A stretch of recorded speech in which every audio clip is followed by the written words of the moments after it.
we don't invest in young people, the streets do. If you approach it in the right direction, if you have the right resources, if you make the space for a young person to be who they are and who they want to be, they flourish.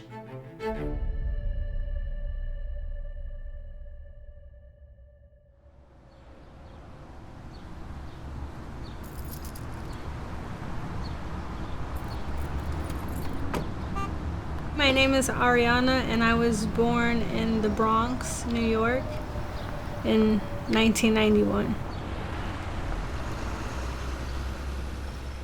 As far as my parents go, I was born to a schizophrenic, and my mother was older when she had me, so she had heart disease. She had me at 35, and at like 40, 42, she was diagnosed with heart disease, so she had about 4 strokes and 3 seizures. I was actually born a methadone baby, and my mom used to take me to her methadone clinic all the time with her throughout until I was 9 years old. I never wanted to go to school, so I got taken away from my parents at 9 for not going to school a lot, and then they labeled that as neglect, and then I eventually went to a foster home where my social worker kind of adopted me for a few years, and then I was sent back to my parents, and I was sent, to visit my sister, and then my life went down south even more from there.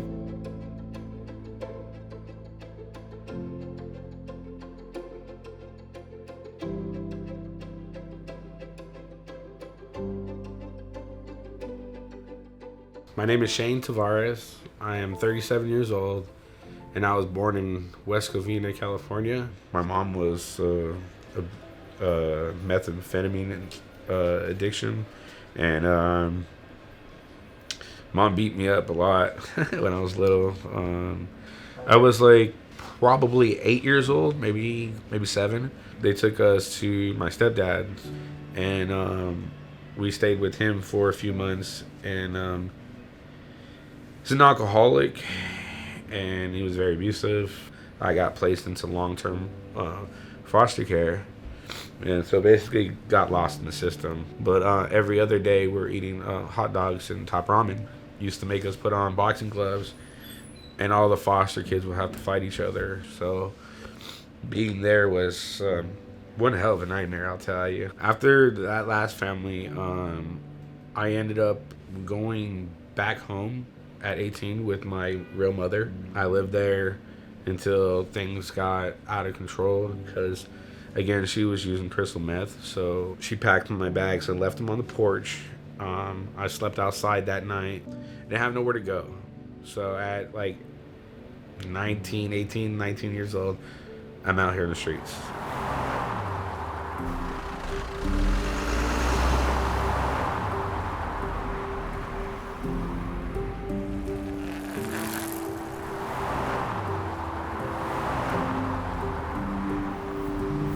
So what's going on right now? What are we doing? Right now what we're about to do, we're about to go to my friend's place, like me, I call it the shack, it's like somewhere you go, like to get that extra push, whatever you need, like they got your back, for sure. My name is Nathan House. I was born in Inglewood, California. I got placed in a group home because my brother, who is 10 years older than me, at the age, he took guardianship over me.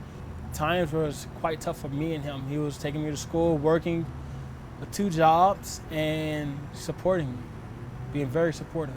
At the ages of 15, unfortunately, my brother, he wasn't able to help me out, so he ended up putting me in the foster system. I ran away at the age of 17, turning 18, because I feel very neglected by grown people. I got harassed by staff there at a young age. I was a minor. That's why when I come here to my friend's place, I feel like, damn, this is better than a group home to me. Like in my eyes,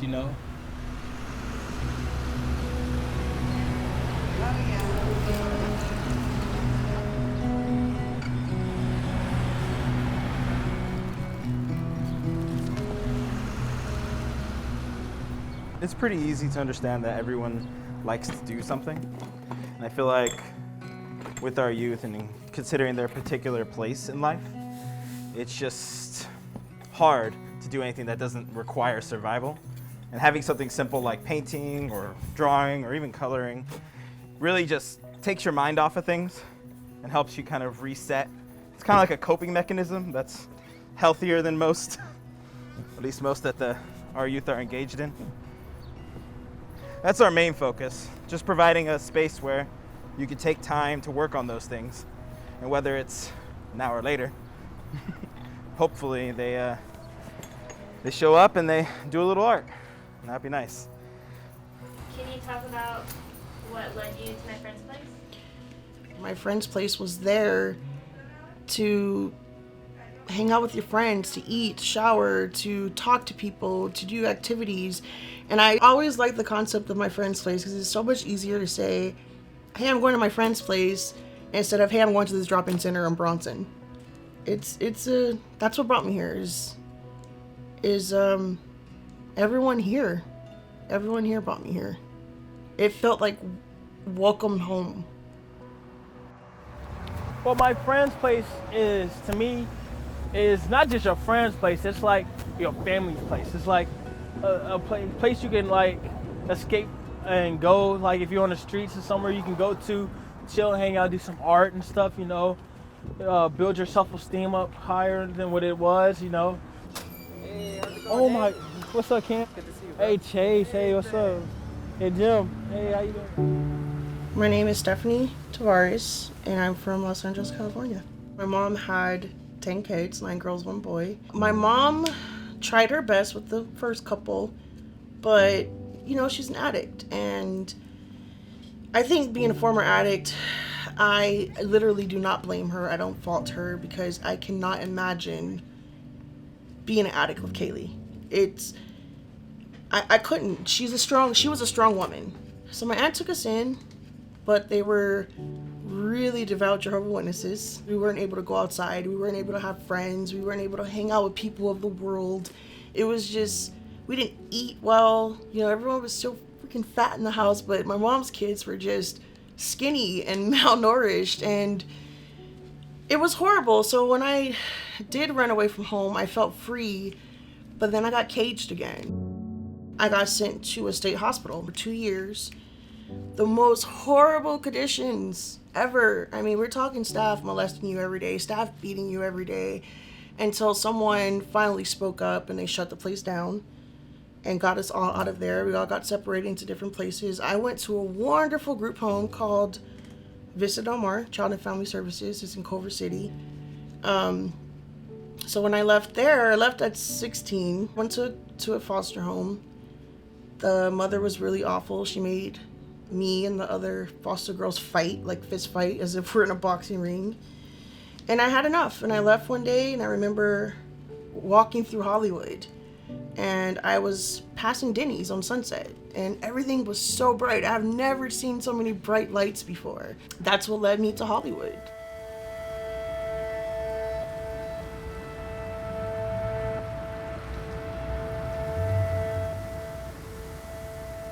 Again, it's not a decision people make, you know. I have to reiterate that 100% every time, is that it's not a decision that somebody goes, hey, I'm gonna wake up today and just want to be homeless because I want no responsibilities.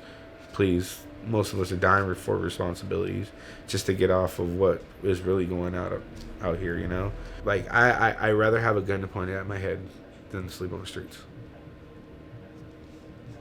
I rather you beat me than sleep on the streets. I will go through whatever it takes to sleep on your floor. Like, if you want me to do whatever you want me to do, with no regards, as long as I can sleep on your floor, that's all that matters. Like, the streets really, really, really do damage. What were some of the biggest challenges that you faced when you experienced being homeless? Survival, place to sleep, trying to get food,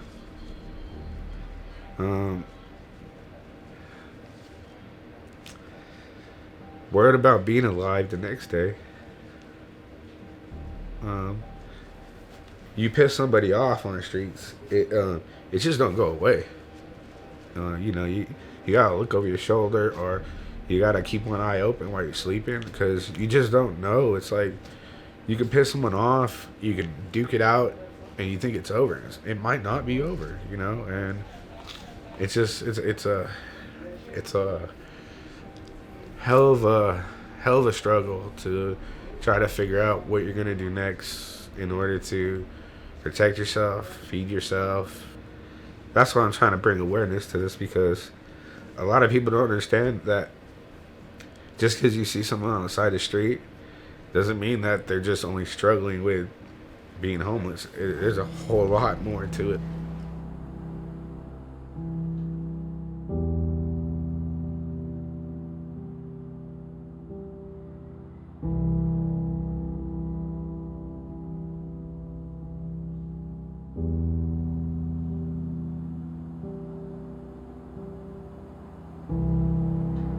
To get across to everybody is that this is what life is. Life being homeless and having friends and not knowing and not being able to have the resources. And it sucks, because till this day I wish he was here. I do. And I've lost so many friends. Like my friend Kid Chris, he had a heart attack in his sleep. He died in his sleep while we were squatting next to him. The people that are talking bad about homelessness don't see this. I get you're enjoying life, and you have the right to, and no one's telling you that you don't. But when you're somebody of higher power and you're saying, "Oh, this is a mess. Oh, we need to do something better about this," then help us.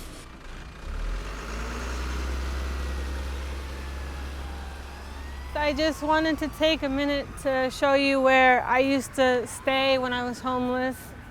It used to be, a long and hard way up the hill, because I used to never have stamina. I used to always be tired and grouchy, and, in the middle of the night or maybe before dawn, I would come up here and try to catch a few sleep, I guess. Like, you see a person like me, and you would never know now that I've ever been homeless in my life. But back then, I was in sweats and probably a t-shirt. I was still wondering, besides MFP, after they closed, how I was gonna eat. I was still I was considered dirty because people would take one look at me and either look down or just, give me an evil eye. Everybody was like, okay, why can't you just go get a job? Well, I went for an interview. I didn't know how to interview at the time, and the lady just asked me a few questions. It was like, oh, we'll call you. No call.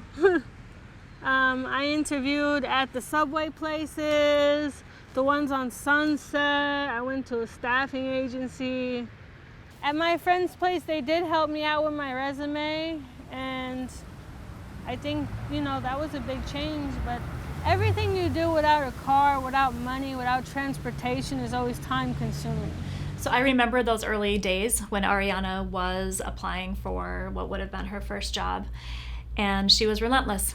And that's kind of who Ariana is when she goes after things. All of the problem solving and the workarounds that she had to do, and so many of the young people that come here have to do. So it is about, trying to negotiate an interview when you know that the drop-in center will have been open so you can take a shower, praying that we have the clothing the day before that she can set aside. And then there's always the question that young people have about, I'm going on an interview, I can't take my sleeping bag and my backpack with me. They'll know that I'm homeless, I won't get the job, where can I even store that? And then to make sure that my friend's place is still gonna be open by the time their interview is done and they're back in the Hollywood area, because they're gonna need that sleeping bag to stay safe that night. And then having to dig deep within yourself and try again, and try again, and try again, and try again.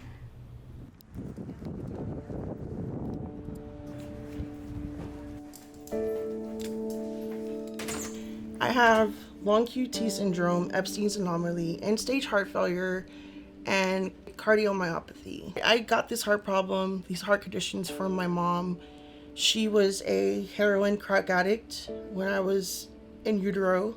Dobutamine is for my heart. It keeps my heart pumping. If I don't have that, my heart's not going to pump. This right here just looks like a spider web. It is. And they know exactly. I was blunt before, but with this health condition and being told no so many times, I'm fed up, and I feel like everyone fights for their life, but I'm literally fighting for my life. I'm fighting doctors, I'm fighting hospitals, I'm fighting insurance just to live. I learned to just literally not give up. I think I probably spent 4 or 5 months at home in those 2 years, and I was just in the hospital the whole time. And at the end of it, they kept promising, we're gonna put you on the transplant list. You're a great candidate. You're a mom, you're a wife, you're young. But they never did. I was like, you don't know me. You do not know me. If you're telling me in order to get what I want, I have to do this, then that's what I'm gonna do. So if you're telling me I have to lose the weight, what if I lost the weight? Then would you give me the heart? Well, it's not gonna happen, Stephanie. I'm like, you don't know me. If I lost the weight, would you give me the heart? And she said, I would be the first one to advocate you to get that heart if you lost the weight. So I lost the weight, called her a year later. I'm 215, remember what you said? Oh, yeah, you're gonna have to talk to this person. Talk to that person, then they're like, oh, you're too fucked up in the head. You were in foster care. And I took that. I took that for a year. I was in hospice for a year, every day thinking, oh my God, I'm dying. Every day Shane's like, it's okay to let go. It was tough. This correspondence is to notify you that our selection committee met and discussed your candidacy for heart transplant. After careful review of your records, the selection committee determined you are not a heart transplant candidate as of November 25th due to psychosocial concerns. So in the world of trauma, there is an assessment that's referred to as ACEs, the Adverse Childhood Experiences Assessment. And the basic premise of this, right, is that the more adverse childhood traumas that we experienced as children, we just incur more risk, right? The way that we are in this constant state of stress means that we're more susceptible to medical issues, high blood pressure, obesity, the like. And that ultimately, right, that these all lead to the possibility of an early death. The idea that we are really accepting as a society that that trauma has real impact on people's lives. It affects every domain of functioning, health, mental health, one's ability to focus and succeed in employment and school, one's ability to have lasting and healthy relationships. We're right to really be digging into that. But then the idea that because someone experienced all of these childhood traumas for no fault of their own and completely out of their control, that it could then go on to haunt them and prevent them from receiving good medical care is absurd.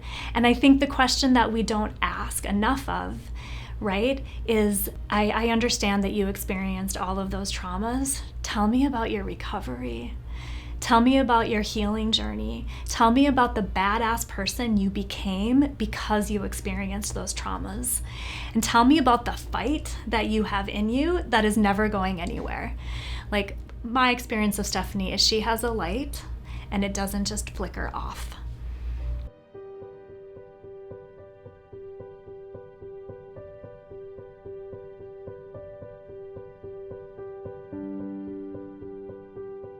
For 33 years, My Friend's Place has shown up for the young people of My Friend's Place, and that's been in a myriad of ways. When we started, it was food. Very quickly turned into relationships and a recognition that the beauty, the brilliance of these young people needed opportunities to match that. So youth come here to find a community. They've had a lot of mistrust in their lives, typically, mistrust with the government or with people around them because of systemic racism, because of all of the things that push them down. Something that I actually really love about My Friend's Place is that there are barely any things that are required to come here. We need to know your name and your birthday, but other than that, if you're not willing to share anything else, that's okay. That can always come later on with trust. With the breakdown in familial relationships, we know that the connection that can be built here at My Friend's Place is vital for the youth in our care. They need connection with their peers, and they also need connection with trusted adults who they can learn to build rapport with and trust with. And so we're hoping that even with their past history of broken relationships and trust, that when they come here, they can learn that there are adults who they can trust in their lives. Growing up, you see everybody with their mom and dads and stuff. Kind of mess you up a little bit because you see another person your age with a mom and dad and stuff. But that's something that really choked me up a little bit, you know. But I know what I can do better than my dad. I know I can be a better person than my dad. I love him, but I know for a fact I can be better than him. They want the best for me. I know what that means now. I know what they mean. Oh, I know that gentleman. How you doing, big dog? Yeah, good to see you. Yes, nice to see you again, man. You're looking healthy, man. I'm trying, man. Yes, that's what it's about. All right, have a good one, bro. My Friend's Place is very keen, very strategic about focusing on those relationships that will allow a young person to lead with the necessary emotional supports, self-discovery, and resources.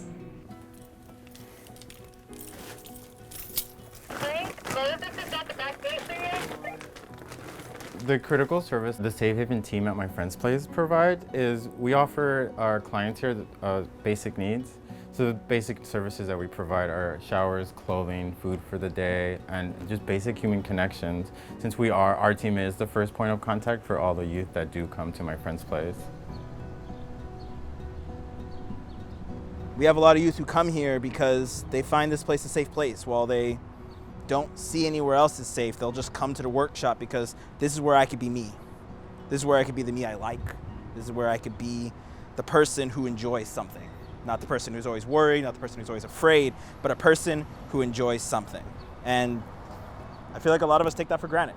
That we just, we can turn on a TV or, go out for a walk or a hike and just be like, this is something I enjoy. Like, well, our youth don't really have that. And coming here is one of the ways they can do that. And it's a very vital, important role that we play here in building trust and rapport in order to get them from survival mode into their next step in whatever is the next step. Shelter support, medical support, housing, and it definitely takes some time, but we get there. So where are we walking to right now? Right now we're walking to my apartment, and that's like my cave, and I just love it. It feels good. My journey with Nathan has been an honor, to say the least. He has been through some things that nobody deserves to go through. Just thinking about it, I'm so impressed and in awe about him. We're working with young people who aren't prioritized in a system that is primarily geared towards adults, and so it requires a different level of motivation, both from us and from the young people. And if they're not already there, which why would they be, it's up to us to build the relationship to help them get there. Well, here we are. This is home. Yeah, this is my place. This actually is my first official apartment. Love it. This is like, when you open the door, you be like, ah. Yeah, right? Is home a sanctuary? Yeah.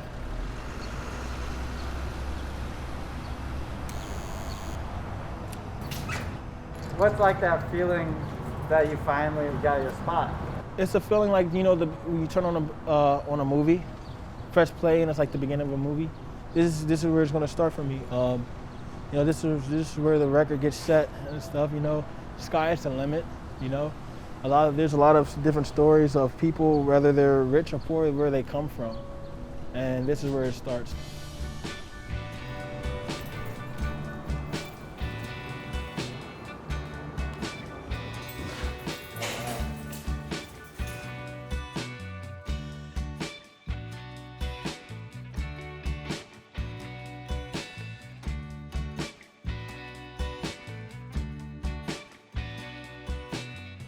Anybody want a Go-Gurt?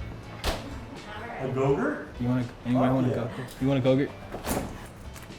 It's like cotton candy or Or strawberry banana. Strawberry banana would be dope. Cotton candy sounds crazy. You're gonna have a blue. You're gonna look like an avatar in the face. Yeah, I'm down. That was lit. Still, sometimes to this day, like, because I have a lot of friends that are still facing poverty, and I was still saying, like, damn, is this really my place? Because I don't care who you are, it's hard to find housing, you know? That's why I'm happy that I'm continuing going to certain places like MFP, you know, and I just feel like blessed, you know? Yeah, it's amazing. But yeah, this is my omelet. You own that omelet. Oh yeah. Now it's time to clean. I hate this part. He is thriving. There's this saying that if someone can make it through to the year mark, that chances are they will be wildly successful. I think that's where we're at with Nathan. The staff at my friend's place really impacted me because they don't give up on people easily. I started looking up online about how much truck drivers make, and then I started seeing, oh, they travel, and you know, I don't have to be homeless. I decided to challenge myself. I didn't know anything about trucking. I just wanted to go to school. I heard they pay to go to school and training is free and they'll pay for my hotel. And I graduated that with honors, and I got my license, and then I got a truck and I went on the road.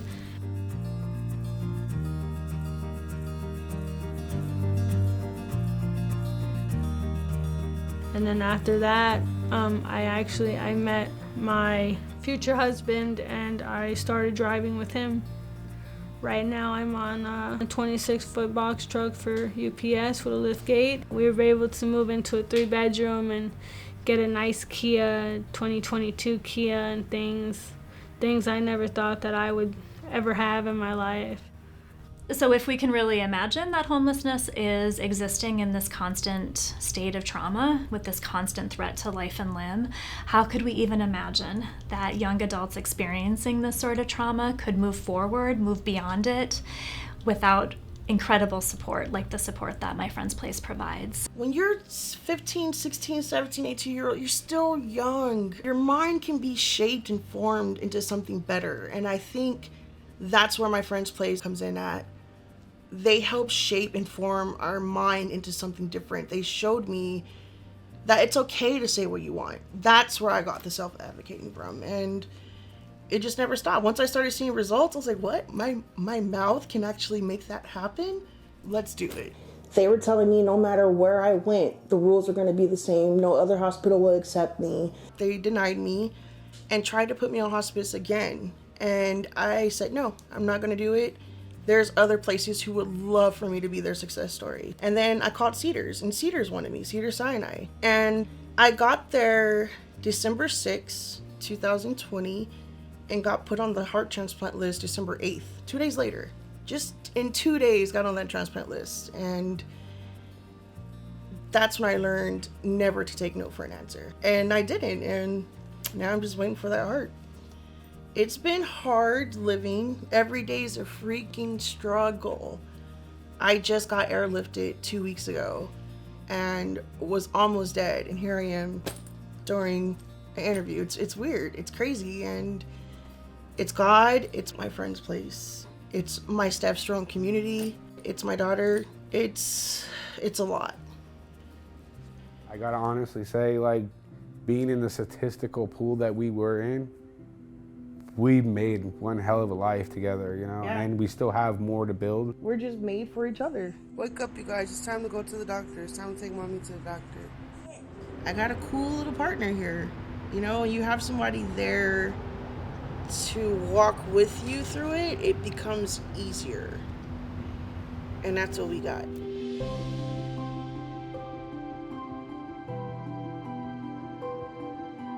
She's my everything. I truly love and adore her. Being with her has been a very uplifting in my life because I can say that I wouldn't want to spend the rest of my life with anybody else but her. And I think what makes me love him the most is our daughter. Like I said, I didn't know how much I love Shane until I saw how much he loved our daughter.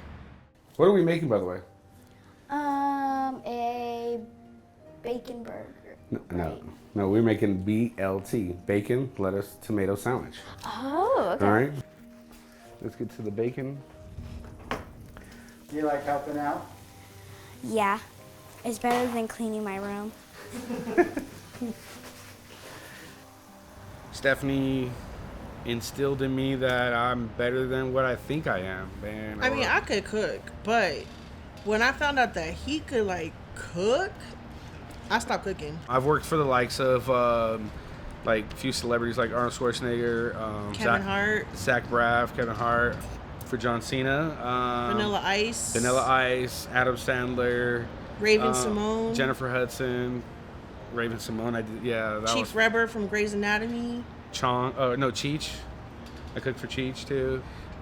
That's what really helped me believe more in myself too. Is that if I can cook for anybody, especially like my wife, or any celebrities, I can cook for anybody, like anybody in the world. We're gonna get this edge out the way. You want to eat that? That's my favorite part. When a young person succeeds, it is their success.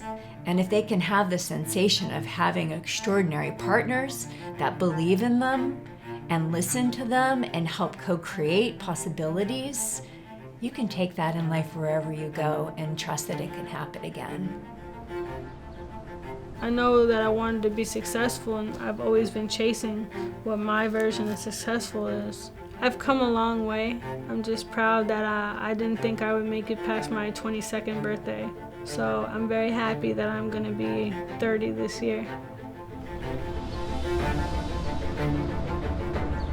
A part of my life I'm proud of is not quitting and giving up. You have to ask yourself that question, what do you really want? And I just want to be successful. Me getting my own apartment, I understand this is not the last of it. Life taught me a lot. It taught me not to give up because I want the best for myself. And like I said, I just want to be remembered for doing something good in this life. And that's why that's why I'm happy. I know everything's gonna be all right. Yeah.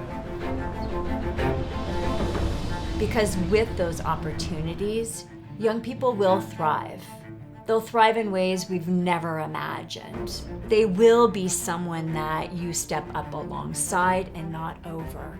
And that's really what we need to do, right? Is we need to stand alongside of these young people and create opportunities so that they fully maximize and we fully maximize their potential.